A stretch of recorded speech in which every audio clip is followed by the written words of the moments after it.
1, 2, 3, 4, 5.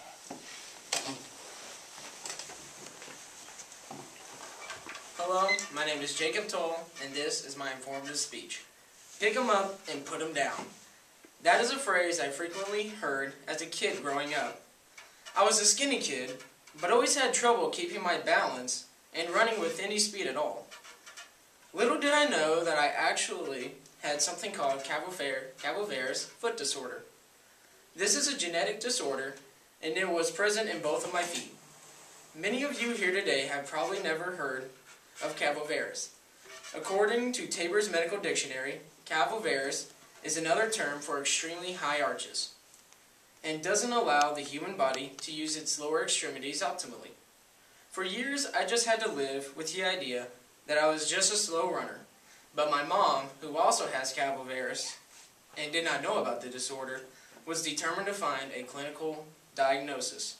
At the age of 15, I finally found one of the only surgeons in the country that performed surgery for this type of disorder. The doctor's name was Paul Sherness.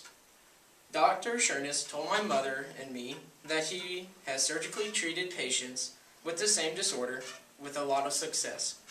He informed us that he believed he could alleviate my leg pain, balance problems, and eventually help me gain a little more speed. My family and I anxiously waited for January 20th to arrive. On the day of the surgery, you are not allowed to eat after 8 o'clock in the evening. The reason being is so that you don't throw up before, during, or after the surgery, with all the medication going through your body. The nurse will give you a few shots in the arm and the leg. Then you will be wheeled into the surgical room for the surgery to get underway. Cabover's foot surgery takes about 3 hours to complete. When they put you to sleep, that is when the doctor and the nurses get to work. According to Dr. Sherness's post-surgery notes, the first step in Cabover's foot surgery is the Strayer procedure. The doctor would make an incision on the inside of the calf muscle to where the calf muscle and the tendon connect. Care was taken to protect the nerves and vessels. The assistant positioned the leg so that she was slightly putting pressure on the ball of your foot. Next, the doctor made small incisions across the calf tendon next to the muscle body, which would allow the muscle to lengthen about 2 centimeters, thus allowing better flexibility and balance. After the Strayer procedure was finished, calcaneus osteotomy, or restructuring of a bone, was performed. An incision was made on the outside portion of the heel bone. After nerves and blood vessels were moved out of the way, a very small but fast-moving blade was used to cut the heel bone in half widthwise. From the bone that he cut off, a wedge was cut off the end. The half of the bone that was cut off was then turned over and fastened to the other half of the heel bone with 2 screws.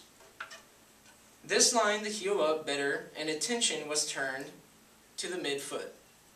Dr. Sherness's notes stated that the procedure performed on the midfoot was called the closing wedge cotton osteotomy. An incision was made on the top side of the foot until bone is exposed. Again, care should be taken to protect nerves, tendons, and vessels. Soft tissue was pushed away from a bone called the cuneiform.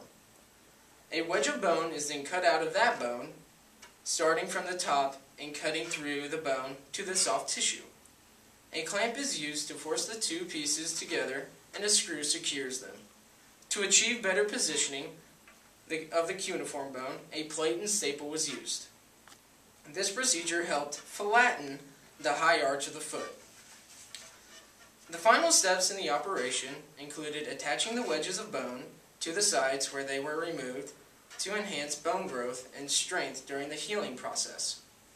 Prior to closing the incisions, platelet concentrate was injected into the joints. The purpose of this is to speed the healing process as well. Stitches were applied to the incision sites, followed with bandages and wraps. A splint was used to keep the foot in neutral position. MCW Orthopedics states that recovery includes cold therapy every 4 hours, 2 hours at a time, 3 different types of pain medication, and lying in bed with the foot elevated above the head for 2 weeks. The most trying portion of recovery, aside from the pain, is not being able to put any weight on one's foot for 6 weeks. After 6 weeks, a special boot could be worn while putting limited weight on that foot. After 3 months, full weight could be placed on the foot and physical therapy can begin. Physical therapy involves stretching, strengthening foot muscles, controlling balance, and learning how to walk with a proper gait.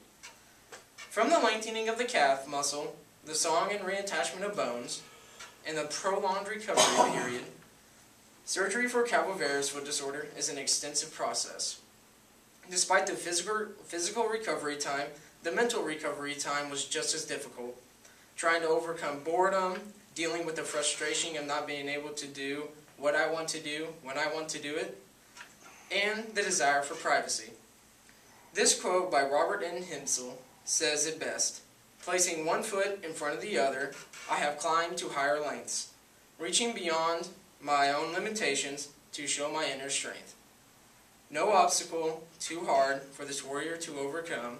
I am just a man on a mission to prove my disability hasn't won."